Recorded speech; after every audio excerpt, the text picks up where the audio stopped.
안녕하세요. 오늘도 사연살롱을 찾아주셔서 감사합니다. 저는 이번에 홀로 키운 외동딸의 결혼을 앞둔 50대 초반 엄마입니다. 아직 인생을 많이 산 건 아니지만 자식의 결혼을 앞두고 있으니 제가 시집가는 것도 아닌데 기분이 참 묘해요. 제 눈에는 아직도 철부지에 제 손이 많이 필요한 어린 아이 같은데 한 남자의 아내이자 한 집안의 며느리가 된다고 생각하니 제 가슴이 콩닥콩닥할 지경인데요. 사실 저는 남편과 일찍 사별을 해서 딸애를 거의 혼자 키워야만 했어요. 그래서 늘 사랑도 다른 경제적인 뒷받침도 해주지 못해 미안하기만 했는데 그럼에도 불구하고 이렇게 잘 커준 딸을 보고 있으면 내가 이래서 저것 때문에 힘들어도 이를 악물고 버텼지 하는 생각이 절로 들곤 합니다. 여느 부모나 그렇겠지만 저에게 딸은 제 전부였어요. 만약 딸애가 없었다면 이 모진 세상을 악착같이 살 수 없었을 거라고 장담해요. 그야말로 안 해본 것 없이 할 수 있는 건 다 하며 살았거든요. 남편은 참 좋은 사람이었어요. 제 평생 그렇게 좋은 사람은 못 만날 거라고 감히 생각할 만큼 좋은 사람이었죠. 우리도 형편이 그다지 좋지 않은데도 꼭 남을 먼저 챙기고 함께 잘 살아야 행복하다고 말을 하던 저보다 마음이 곱던 사람이었죠. 그래서일까요? 하늘은 너무 착하고 귀한 사람은 먼저 데려간다고 누군가 말하던데 어느 날 날벼락처럼 남편이 뇌출혈로 쓰러졌고 거짓말처럼 며칠 뒤 남편은 세상을 떠나고 말았어요. 그때 남편의 나이 고작 32살이었는데 어떻게 이런 말도 안 되는 일이 일어날 수 있는지 혼자 미친 사람처럼 방방 뛰었네요. 가끔 두통이 너무 심해 힘들어하던 남편이었는데요. 문외한 전 그런 남편에게 진통제나 사다 주던 한심한 아내였어요. 그때 약을 사다 줄 것이 아니라 같이 병원에 갔어야 했는데 저는 마치 저 때문에 남편이 죽기라도 한 것 같아 아이에게도 미안하고 죄책감에 괴로운 시간을 보낼 수밖에 없었죠. 효수가, 네 잘못이 아니야. 저렇게 젊은 사람이 이렇게 허망하게 갈 줄 누가 알았겠어? 그러니까 자책하지 말고 세영이 생각해서 힘내. 이제 세영이 부모는 너 하나잖아. 그래, 지금은 너무 힘들겠지만 어쩌겠니? 간 사람은 간 사람이고 산 사람은 살아야지. 그만 털고 일어나. 먼저 간 남편이 나쁜 놈이지. 넌 잘못 없어. 네가 의사도 아닌데 어떻게 당하니? 처녀 시절부터 알고 지내던 친구들은 저걸 위로라고 했지만 저는 그 말이 너무나도 아팠어요. 말로도 사람을 다치게 할 수 있다는 말이 정말이더라고요. 분명 친구들은 좋은 의도로 하는 말이었겠지만 저는 그런 것조차 판단할 수 없을 정도로 망가져버렸고 그 친구들이 다 싫었어요. 제가 그냥 너무 한심하고 바보 천재처럼 느껴졌거든요. 아무리 다른 사람들이 아니라고 해도 그게 아닌 것 같았기에 다들 모르는 소리 한다고 생각했는데요. 그때 저희 딸이 3살이었어요. 그래서 더 막막했죠. 가방끈이 긴 것도 아니고 할 줄 아는 기술이 있는 것도 아니고 저 어린 걸 혼자 어떻게 키워야 할까. 저는 그냥 모든 게 다 낯설고 무섭기만 했어요. 하지만 그 무서운 게 제 현실이었어요. 제가 너무 사랑한 남편은 더는 이 세상에 존재하지 않았고 저는 제 앞에 주어진 삶을 꾸역꾸역 살아야 했어요. 아침에 눈을 뜨는 게 두려울 정도였죠. 그래도 엄마니까 씩씩하게 자식을 지켜야 했어요. 사실은 무서워서 벌벌 떨리던 저였지만 저는 제 아이의 세상이고 우주였으니 버텨야만 했었죠. 그렇게 남편이 떠나고 남편 회사에서 나온 퇴직금으로 병원비와 장례비를 정산했어요. 퇴직금이 있어 다행이긴 했지만 그리 많은 액수는 아니라서 부족한 돈은 살던 집을 정리해야 했고 얼마 남지 않은 돈으로 우선은 친정 언니네 근처로 이사를 했어요. 아무래도 아이가 어려서 언니의 도움을 받아야 할 것 같았거든요. 언니는 초등학교에 다니는 조카 2명을 키우는 전업주부였는데 고맙게도 먼저 근처로 이사를 오면 할 수 있는 선에서는 도움을 주겠다고 했어요. 그래서 언니네 동네에 있는 작은 원룸으로 이사를 했고 그 뒤부터는 본격적으로 구직 활동을 시작했는데요. 사회는 제가 생각했던 것보다 훨씬 매정하더군요. 이력서를 보니 기혼자시네요. 자녀도 있나요? 네, 한 명 있습니다. 저희는 사무실 인원이 많지 않아서 월차, 반차, 조퇴 이런 건 어려운데 자녀가 몇 살이죠? 3살이요. 3살이면 엄마 손이 많이 필요할 때네요. 지금은 일보다는 가정에 충실하시는 게 낫지 않나요? 그게 남편이 얼마 전에 세상을 떠났어요. 그래서. 아, 편부모시구나. 어쩌죠? 저희와는 맞지 않으실 것 같은데 도움을 드리지 못해 죄송합니다. 저는 화가 났어요. 도와달라는 게 아니라 일을 하게 해달라는 거였는데 말이 좋아 면접이지 사람을 비참하게 만드는 게 면접이더라고요. 그때 제 평생 할 후회를 다 했어요. 학교 다닐 때 공부라도 열심히 할 걸. 대학은 못 가더라도 기술이나 자격증 같은 거라도 따둘 걸. 이미 돌이킬 수 없는 제 어린 날까지 후회하며 저는 결국 상처만 받고 어디 한 군데도 취직하지 못했어요. 파트타임 아르바이트까지 싹 다요. 그러다 결심했죠. 이렇게는 도저히 안 될 것 같았어요. 그래서 그냥 뭐라도 내 손으로 해보자는 생각을 하게 됐죠. 그때가 2달 넘게 가지고 있는 돈만 계속 까먹고 있던 때였거든요. 버는 건 없는데 통장 잔고는 날이 갈수록 줄어드니 너무 불안해서 더는 그런 생활을 할 수 없었어요. 그래서 당장 할 수 있는 게 뭘까 고민했고 그때 저희 딸의 어린이집 소풍이 있어 꼬마 김밥을 쌌는데 저희 언니가 그러는 거예요. 야, 우리 이거 팔까? 뭘? 김밥? 요즘 엄마들 바빠서 김밥 싸는 거 귀찮아 하거든. 김밥집에서 파는 김밥은 애들 먹기엔 크잖아. 근데 이렇게 작게 만들어서 팔면 딱일 것 같은데? 에이, 누가 이까짓 걸 사냐? 그냥 대충 집에서 만들면 되는 걸. 그리고 팔 거면 큰 김밥을 팔아야지. 이런 꼬마 김밥은 애기들 소풍 때나 필요한데 그때만 팔자고 이걸 팔아? 그냥 김밥 파는 분식집은 많잖아. 그러니까 우리는 아예 김밥 전문점을 하는 거야. 꼬마 김밥도 팔고 웰빙 김밥도 팔고 다이어트 김밥도 파는 거지. 그때 저희 언니가 한참 다이어트와 웰빙에 빠져 있을 때였는데 한동안 귤이나 현미 같은 것만 찾아 먹더니 저에게 딱이라며 우선 근처에 나가서 김밥을 팔아보자고 호들갑을 떨었어요. 그리고 언니의 호들갑에 저도 덩달아 한번 해볼까 하는 생각을 하게 됐고 어차피 죽기 아니면 까무러칠 지경이라 안 되면 말지 하는 심정으로 며칠 뒤 김밥을 종류별로 20줄씩 100줄을 싸서 지하철역 앞에서 팔아봤는데요. 웬걸요? 언니의 말처럼 김밥이 금세 다 팔렸어요. 그날 김밥을 팔고 번 돈이 30만 원이었는데 그게 제가 남편을 떠나보내고 처음으로 벌어본 돈이었어요. 재료값 빼면 수익은 그보다 더 안 됐지만 저는 그때 감이 왔어요. 출근 시간에 팔면 승산이 있을 것 같았죠. 그리고 언니는 그 뒤부터는 본격적으로 동네 학교 엄마들에게 소풍날 쓸 김밥 주문이 가능하고 다이어트 김밥이라며 자기가 나서서 적극적으로 홍보를 해주었는데 애들 학교에서 무료로 배웠다며 POP 손글씨로 홍보 메뉴판까지 만드는 등 열의가 참 대단했어요. 저는 그런 언니가 너무 고마웠죠.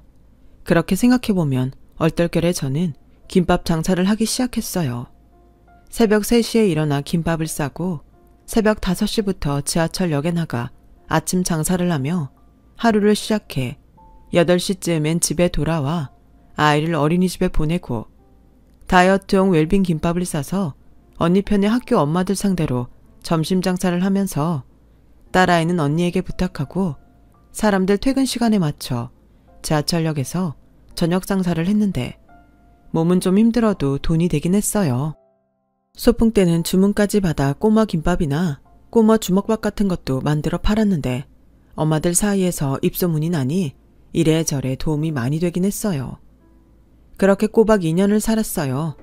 손목이며 허리며 안 아픈 곳이 없었지만 작은 가게 정도는 얻을 수 있는 보증금 정도는 모을 수 있었어요.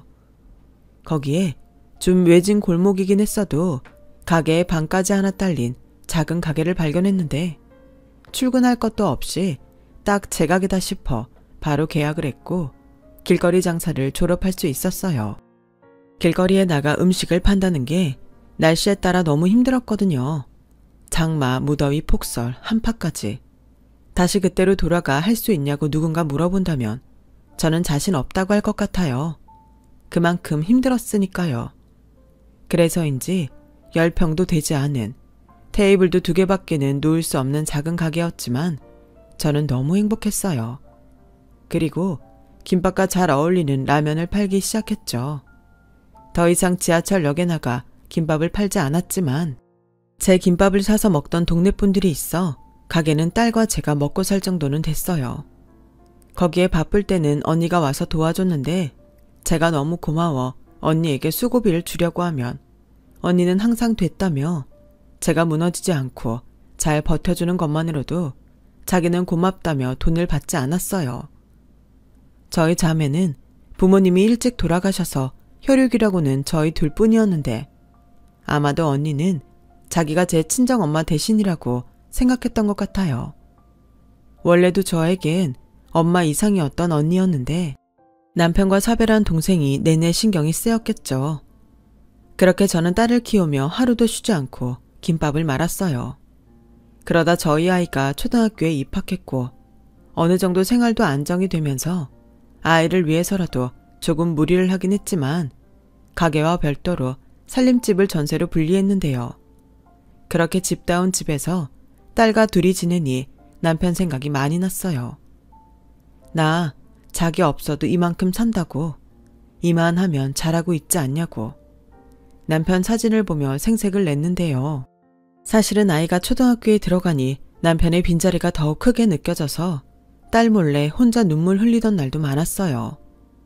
그래도 씩씩하게 또 성실하게 한결같은 마음으로 김밥 가격도 올리지 않고 김밥을 팔았어요. 저희 아이가 4학년쯤 되었을까요? 어느 날 딸이 이런 말을 했어요. 엄마, 생각보다 우리 반에 도시락 못 가져오는 애들이 많다. 엄마 괜찮으면 나 학교 갈 때 김밥 좀 싸주면 안 돼? 내 도시락도 김밥으로 줘도 돼.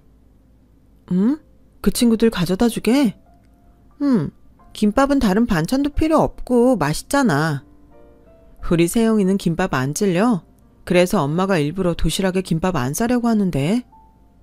김밥집 딸이 김밥이 질리면 어떡해? 난 우리 엄마 김밥이 제일 맛있어. 저는 딸의 마음이 기특했어요. 그리고 생각하지도 못한 말을 듣고 그날 온종일 생각이 많아졌는데요.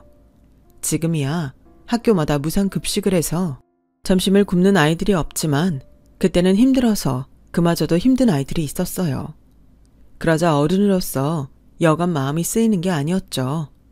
제 딸이 가져다주는 김밥으로 몇몇 아이들은 점심을 굶지 않아도 되겠지만 그러지 못한 아이들이 더 있을 거라는 생각에 저는 아침 등교 시간에 김밥을 싸서 아이들에게 무료로 나눠주자고 결심했어요.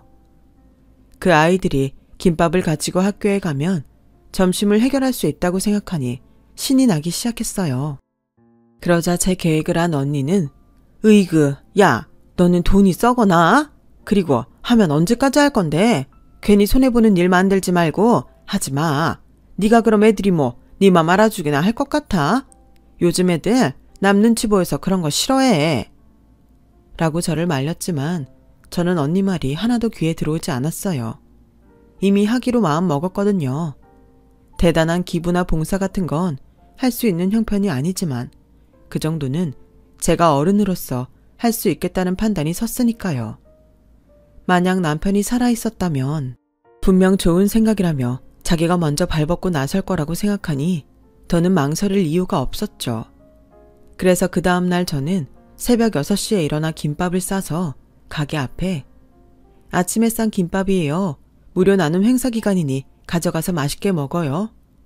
라고 적어놓고 김밥을 내놓으니 아이들은 물론이고 동네 어르신들도 정말 공짜라며 물어보시고는 김밥을 가져가 드셨는데요.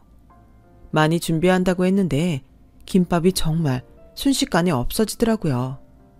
처음엔 쭈뼛쭈뼛 눈치를 보느라 애들이 가져가지 못하는 눈치여서 며칠은 제가 가게 밖에서 일일이 나눠주곤 했는데 아줌마가 김밥 맛있는지 반응 보려고 무료로 나눠주는 거야. 먹어보고 맛있는지 맛없는지 알려줘. 라며 너스레를 떠니 아이들이 그제야 김밥을 가져가 먹더라고요. 그리고 학교를 마친 아이들이 저를 찾아와 김밥이 맛있다며 정말로 소감을 알려주는데 어찌나 순수하고 예쁘던지. 그 뒤로는 새로운 거짓말을 생각하느라 고생도 많이 했어요. 그리고 이윽고 아이들도 제 마음을 알았는지 나중엔 자연스럽게 김밥을 가져가면서 고맙습니다, 잘 먹겠습니다 하고 인사를 해주는데 그렇게 뿌듯할 수가 없더군요.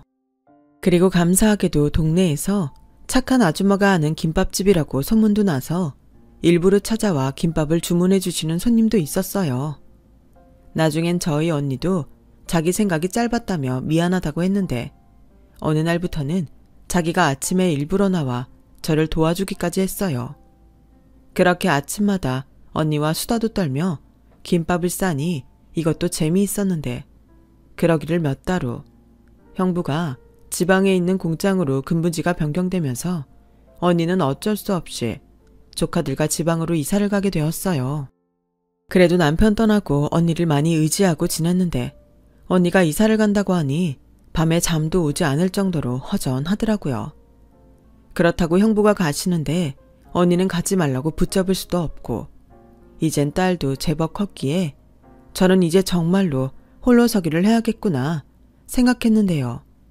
언니에게는 속마음과 달리 걱정할 필요 없다며 가서 잘 살라고 제가 오히려 큰 소리를 쳤어요. 그러자 언니는 걸음이 떨어지지 않는다며 저를 걱정했고 저는 지금까지도 충분히 고마웠다고 지금 이렇게나마 살 수 있는 건 모두 언니 덕분이라고 가서 이사하면 냉장고라도 좋은 놈으로 바꾸라고 현찰 300만 원을 봉투에 넣어줬는데 언니는 또다시 못 받는다고 손사래를 쳤어요. 야, 네가 무슨 돈이 있어. 그럴 돈 있으면 모았다가 세영이한테 써. 내 딸 내가 어련히 잘 키울까 봐 내가 알아서 해. 그리고 언니가 언제 내가 준 수고비라도 제대로 받은 적 있어? 나도 기분 한번 내보자. 그동안 언니 덕에 이만큼 살았는데 동생을 아주 은혜도 모르는 못된 년을 만들어. 더 할 수 있으면 더 해주고 싶지. 너는 무슨 말을 해도 그렇게 해. 내가 뭐 얼마나 도와줬다고. 언니는 결국 제 앞에서 콧잔등을 시큰거리다 눈물을 흘리고 말았어요. 그리고 한 달 뒤 언니는 멀리 광주로 이사를 갔고 저는 홀로 동네에 남아 평상시처럼 똑같이 장사를 했죠. 여전히 새벽에는 아이들에게 무료로 나눠줄 김밥을 쌌는데 사람 든 자리는 몰라도 난 자리는 안다고 아침마다 언니가 그리웠어요. 그러다 칼질할 때 한 번씩 통증을 느끼게 되었는데요. 좋아지겠지 하고 기다리는데 통증은 팔 전체로 번져가서 나중엔 저리다 못해 뻣뻣하게 굳는 게 안 되겠다 싶어 병원을 찾았어요. 병원에서는 쉬는 날 없이 일을 했기 때문에 손가락과 손목 등에 관절염이 생겼다며 저에게 일을 쉬라고 권하더군요. 목구멍이 포도청이고 일할 사람이 저 아니면 아무도 없는데 현실적으로 불가능한 일이라 저는 당분간 저를 도울 아줌마를 구하기로 했어요. 다른 건 쉬엄쉬엄 해도 새벽에 아이들 나눠줄 김밥을 싸는 건 역시 저 혼자서는 무리가 따랐거든요. 그렇다고 제가 아프다고 쉬면 아이들이나 어르신들이 밥을 굶을 것이고 역시 그렇게는 만들고 싶지 않았어요. 그렇게 사람을 구한다는 종이를 적어둔 지 일주일이 조금 지나 저와 비슷한 또래의 한 여자가 가게 안으로 들어왔고 그 여자는 툭 치면 쓰러질 것 같이 보였는데 제가 도움을 받을 게 아니라 도움을 줘야 하는 사람처럼 보였어요. 주방이나 식당 일 같은 거 해보신 적 있으세요? 아니요. 사실 제가 일은 처음이에요. 솔직하게 말해야 할 것 같아서 말하는 건데 제가 지금 너무 힘들거든요. 뭐든 열심히 할게요. 제발 저 여기서 일하게 해주시면 안 될까요? 남편 죽고 애랑 둘이 사는데 정말 막막해서요. 저는 그때 그 여자에게서 10년도 넘은 저의 모습을 봤어요. 그리고 동병상련이라고 사연을 다 듣지 않았는데 알겠더라고요. 얼마나 많은 곳에서 거절을 당하고 힘들었을지요. 그래서 저는 그 여자에게 같이 일하자고 했어요. 무엇보다 새벽 6시에는 가게에 와야 해서 그 부분을 할 수 있냐고 했는데 무조건 할 수 있다며 얼굴 가득 미소를 짓는데 그냥 다 좋았어요. 솔직히 일은 안 해본 티가 너무 나서 처음부터 일일이 가르쳐줘야 했지만 누구나 처음은 있는 거니까 인내심을 갖고 가르쳐줬더니 다행히 좀 느리긴 했어도 사람이 성실해서 저와 큰 부딪힘 없이 함께 일할 수 있었어요. 그리고 가까이 지내는 만큼 서로 사연을 털어놓게 되었는데 나이도 비슷하고 사정도 비슷하니 저희는 금세 언니 동생하며 가까이 지내는 사이가 되었어요. 제가 2살 위 언니라 정미야 하며 이름을 불렀는데 정미는 저에게 언니라고 말하니 뭔가 진짜 동생이 생긴 것 같고 기분이 좋더라고요. 그리고요, 사실 정미가 진짜 좋았던 이유가 따로 있었는데 장사라는 게 매일이 다 좋을 수는 없잖아요. 물론 좋은 손님들이 더 많고 단골도 많아 저는 다른 가게에 비하면 양반이긴 했어도 때론 손님들과 억울하게 시비가 붙는 날도 있고 제가 아침에 무료로 나눠주는 김밥을 전날 남은 걸 처리하는 거 아니냐며 제 마음을 왜곡하는 사람도 있었는데 그런 손님이 올 때면 저보다 정미가 나서서 아주 시원하게 정리를 했어요. 이봐요 어르신, 어르신이 봤어요? 무슨 근거로 그런 말을 하는 거죠? 그런 식으로 사람 모함하면 어르신한테 뭐라도 떨어져요? 괜히 좋은 마음으로 일하는 사람 기운 빼지 말고 좋은 말 할 때 꺼지세요. 언니, 소금 가져와. 여기 확 뿌려버리자. 정미야 됐어. 여기 동네 사는 어른이셔. 어른은 무슨, 나이 먹으면 다 어른이야? 어른 다워야 어른이지. 나이는 어디로 잡수였대? 너는 뭔데? 왜 갑자기 나타나서 지랄이야 지랄은. 여기가 네 가게야. 우리 언니 가게요. 오라, 할머니 오늘 처음 아니시구나. 아주 잘 걸렸어. 착한 우리 언니가 만만하셨어요. 근데 어쩌죠? 난 착하지도 않고 뒤끝도 더러운데? 뭐 때문에 사람 모함하고 그러시는 건데요? 그 할머니는 사실 동네에서 다 아는 구두쇠 양반이셨어요. 전에 저에게 어차피 공짜로 주는 김밥 시간 상관하지 말고 그냥 자기한테 공짜로 주라고 했었는데 제가 좋게 안 된다고 거절하는 게 마음에 걸리는 모양이셨죠. 그래서 잊을만 하면 나타나 상한 김밥을 인심 쓰는 것처럼 주는 거 아니냐고.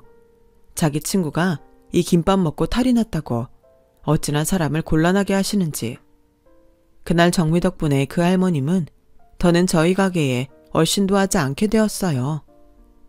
그리고 몇 달 잠잠하던 어느 날 정미는 얼굴 가득 근심이 가득해서는 저에게 일을 그만둬야 할 것 같다고 했고 이유를 물으니 시댁에서 아들을 데려가기로 해서 더는 열심히 살 의욕이 없다고 하더군요.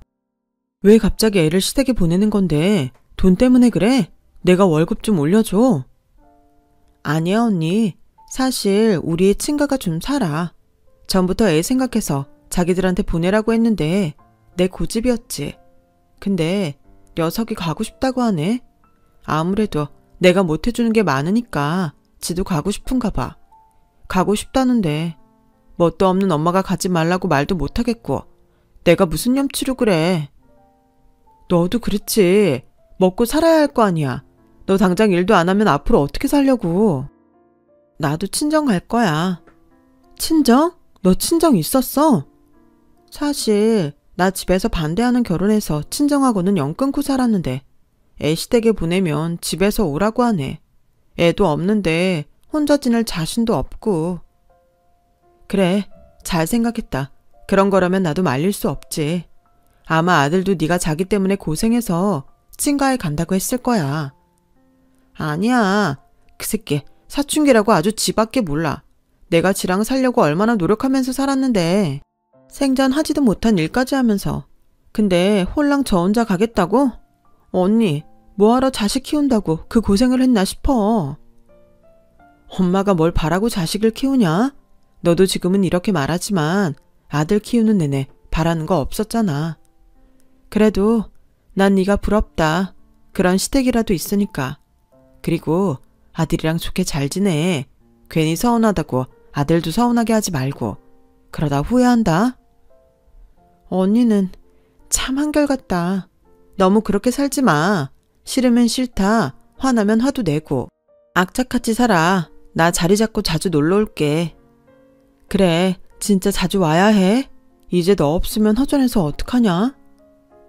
정민은 그렇게 저와 인연을 보내고 가게를 그만뒀어요. 다행히 정미가 많이 도와준 덕에 아픈 곳은 많이 좋아졌고 중학생이 된 딸이 정미 이모의 자리를 대신하며 도와주려고 하는데 미안하고 고마웠어요.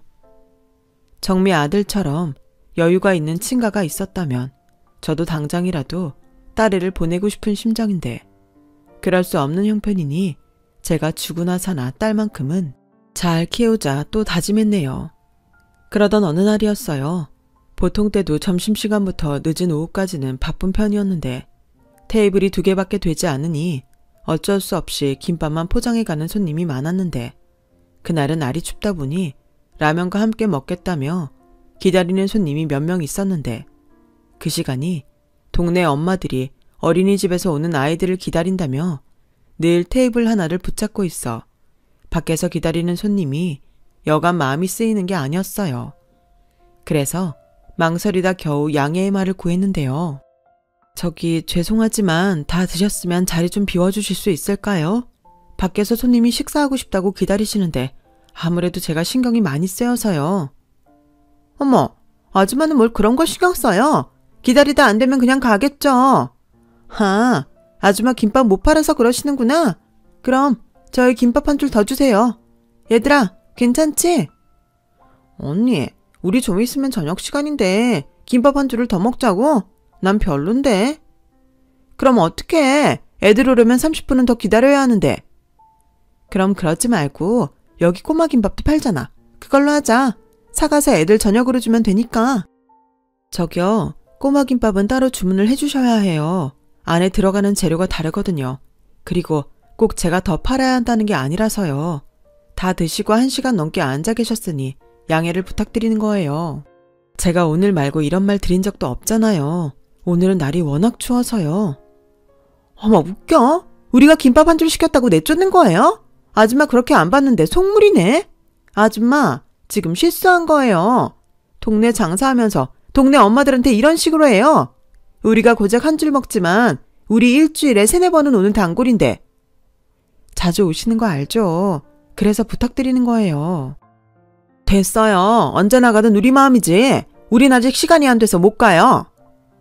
저는 못 나간다는 젊은 엄마들을 보고 당황해서 할 말을 잃었어요. 그리고 그때 다른 테이블에서 혼자 김밥에 라면을 먹는 남학생이 있었는데 누가 봐도 기분 나쁜 듯 젊은 아줌마들을 향해 이렇게 말했죠. 거참 시끄럽네. 인간적으로 테이블 2개 있는 가게에서 4명이 김밥 한 줄은 너무한 거 아닌가? 한 명이 2-3줄은 충분히 먹게 생겨서는 그거 아낀다고 엄청 부자 되겠네. 뭐야? 넌 뭐야? 이 아줌마 아들이야? 밥 먹으러 왔으면 어른들 이야기하는데 버릇 시키지 말고 밥이나 먹어. 너 뭐 우리 때문에 피해본 거 있니? 네, 저도 아까 아줌마 때문에 밖에서 기다리다 이제야 들어와서 먹는 거거든요. 아줌마들은 도대체 여기 몇 시에 와요? 우리가 몇 시에 오든 무슨 상관이야. 그리고 고작 김밥이랑 라면 먹으면서 뭘 기다려. 편의점에 가서 삼각김밥에 사발면이나 먹지. 남이 사 뭘 먹든. 그리고 저 혼자 김밥에 라면 먹는데 4명이 김밥 한 줄 먹는 아줌마한테 그런 소리 듣기 싫은데요. 난 밖에서 기다릴 때 아줌마 넷이서 여기 파티하는 줄. 야, 너 몇 살이야? 네 엄마가 너 밖에서 이러고 다니는 거 아니? 나이는 15살인데요. 학교 끝나고 배고파서 밥 먹는데 저희 엄마가 여기서 왜 나와요? 제가 뭐 잘못했어요? 참고로 저 엄마랑 따로 살거든요. 어른이 얘한테 그런 말 함부로 하시면 상처받거든요. 쟤 뭐래니? 야! 저는 점점 목소리가 커지는 젊은 엄마들과 학생을 중간에서 말렸어요. 그러자 재수없다며 1,000원짜리 한 장을 저한테 던지고 젊은 엄마들이 가게 밖을 나갔고 학생도 식사가 끝났다며 돈을 내고 나갔는데 그날따라 정미가 참 보고 싶더라고요. 이런 손님들이 있을 때 정미가 있으면 그렇게 든든할 수 없었는데 언제부터 정미랑 둘이 장사를 했다고 혼자 장사하는 게 그날따라 외롭고 힘들게 느껴졌어요. 그리고 딸애가 고등학생이 될 즈음 저는 그때부터는 아프지 않은 곳을 찾아볼 수가 없을 정도로 디스크는 물론이고 퇴행성 관절염을 앓기 시작했고 광주에 있는 언니의 권유로 가게와 집을 정리하고 광주로 내려가게 됐어요. 그때가 학교들마다 모두 급식을 시작해서 제가 더 이상 아침에 김밥을 나눠줄 필요가 없어졌거든요. 딸도 이모가 있는 곳으로 가고 싶어 했고요. 하지만 공부를 곧잘 했던 제 딸은 3년 동안 열심히 공부한 끝에 서울의 이름 있는 대학에 당당하게 합격을 했어요. 그때는 언니와 함께 쉬엄쉬엄 도시락집을 운영하고 있었는데 생각보다 도시락 가게가 잘 돼서 딸의 등록금과 자취방을 구해줄 수 있었어요. 3살부터 홀로 키운 딸을 서울에 혼자 두고 오려니 발길이 떨어지지도 않았는데 언제 이렇게 어른이 됐는지 딸은 자기가 학비도 벌고 공부도 열심히 해서 돈 걱정하지 말고 제 몸이나 돌보라고 신신당부를 했어요. 하지만 엄마 마음이 뭐 그런가요? 저는 여전히 병원에 다니면서 일을 했고 딸아이의 미래를 위해 돈을 모으기 시작했는데요. 저희 언니가 그랬어요. 너도 이제 네 것도 좀 사고 그래. 너 생전 옷 한 번을 안 사더라. 너 그 옷 세영이 옷이지? 세영이 그게 옷이 얼마나 많은 줄 알아? 싸다고 지하상가 같은 데 가서 사는 것 같은데 요즘 애라고 몇 번 입고 안 입더라. 그럼 나라도 입어야지. 돈 아깝잖아. 으이그 그 디자인이 너한테 어울리냐? 이제 너도 네 인생 살아. 남자도 만나고 여행도 다니고. 언니는 무슨 됐어. 내 나이가 몇인데. 그니까 정서방 가고 몇 년이냐? 그동안 쉬지도 않고 일만 하고 너 좋은 시절 다 갔어. 억울하지도 않아? 하나도 안 억울해. 그 덕분에 내 딸 저렇게 잘 키웠잖아. 언니, 나는 지금도 너무 신기해. 그이 가고 나 정말 막막했거든? 그때 취직도 안 돼서 나 맨날 울었잖아. 근데 지금은 통장에 돈 있지. 내 딸은 서울에 있는 대학 다니지. 나 진짜 성공하지 않았어? 그래, 성공했다. 대단하다. 이제 세영이 그거 좋은 집에 시집가면 숙제 끝이네. 언니도 참, 세영이가 몇 살인데 벌써 시집을 가. 그리고 우리 딸 시집 보내려면 나 돈 많이 벌어야 해. 원래? 언제는 아파서 쉬엄쉬엄 한다며? 이젠 돈 많이 벌어야 한다고? 쉬엄쉬엄 많이 번다고. 그러니까 사장님, 월급 좀 올려주세요. 저는 언니에게 장난처럼 말했어요. 그러자 언니는 제가 짠한지 씁쓸한 미소를 지었는데 솔직히 저는 제 딸만 행복할 수 있다면 바랄 것이 없었어요. 아빠 없이 크게 한 것도 미안한데 어릴 때 장사하느라 어린이날, 생일, 크리스마스 같은 날 외식 한번 시켜주지 못했거든요. 그런데 그런 엄마인데도 불평 불만도 하지 않고 오히려 제가 아프거나 바쁘면 자기가 돕겠다고 나서주는 딸을 보며 딸은 분명 제가 아닌 남편을 닮았다고 생각했어요. 그리고 시간은 왜 그렇게 빨리 지나가는지. 성인이라고 서울에 혼자 떨어뜨리고 온 지가 엊그제 같은데 딸은 대학 졸업 후 이름만 들으면 다 아는 모기업에 취직을 했고 언제 연애를 했는지 같은 회사에 다니는 남자라며 저에게 결혼하고 싶은 남자가 있다고 말을 했는데요. 좀 충격적이었어요. 뭐? 결혼? 너 아직 28이잖아. 너무 이르지 않아? 요즘은 다 30 넘고 한다던데.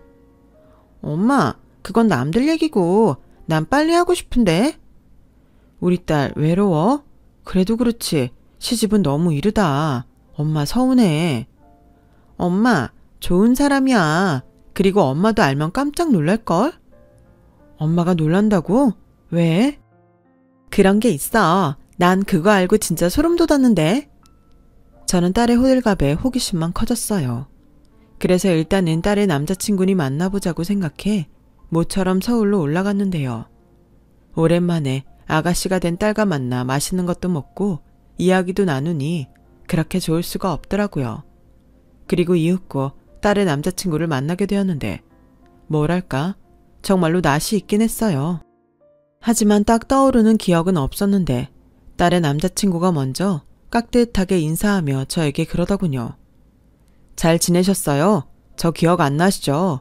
저는 자주는 아니어도 어쩌다 한 번씩 어머니 가게에 가서 김밥이랑 라면 먹었는데. 아, 그래요? 근데 고만고만한 학생이 많아서 잘 기억이 안 나네. 미안해요.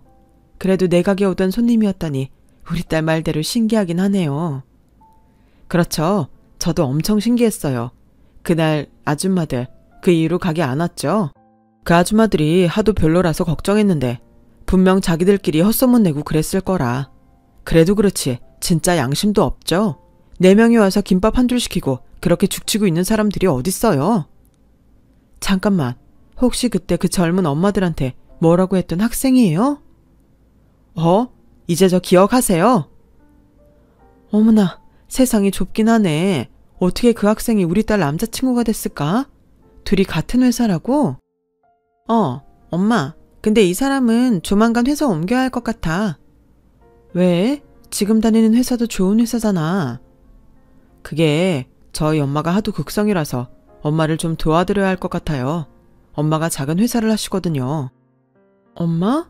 그때 내 기억에 엄마랑은 따로 살았어요. 근데 커서는 같이 살았어요. 저도 세영이처럼 아버지가 안 계셔서 제가 아버지 대신이고 그렇거든요. 엄마가 든든하시겠다. 이렇게 아들이 있어서. 엄마는 아들 없어서 안 든든해? 나는 딸이라서 의지가 안 됐나? 아니, 당연히 의지했지. 엄마는 너 없었으면 그렇게 못 살았다니까. 둘이 통하는 게 많아서 서로 잘 맞았겠네.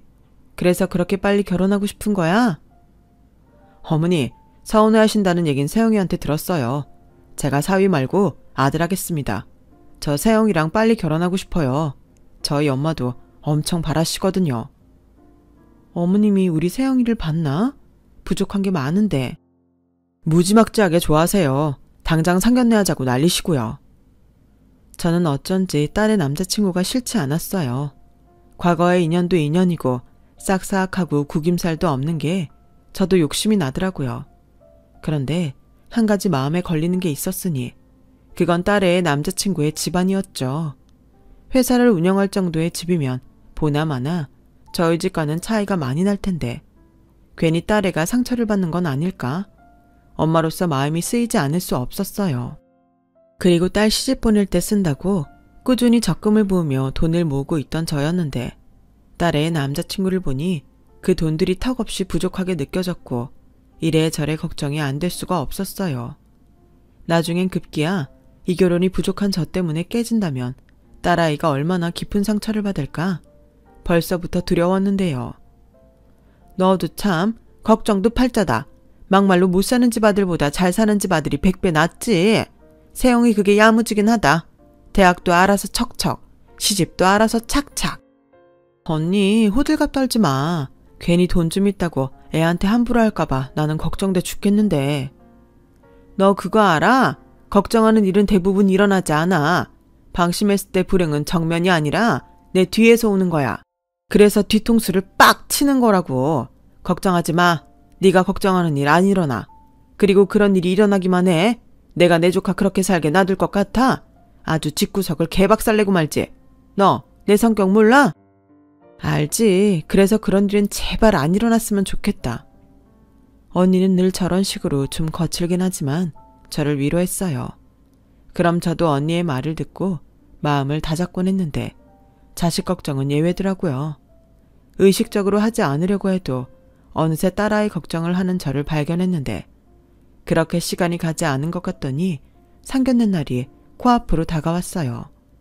상견례는 제가 지내고 있는 광주의 모 한정식집이었는데 예비사돈이 지난번에는 제가 올라와 당신의 아들을 보고 갔으니 이번에는 당신이 저를 보러 내려오겠다고 하셔서 광주에서 상견례를 하겠다고 해서 잡게 됐는데 하루 전날 언니가 백화점에서 큰맘 먹고 샀다며 예쁜 투피스를 주더군요.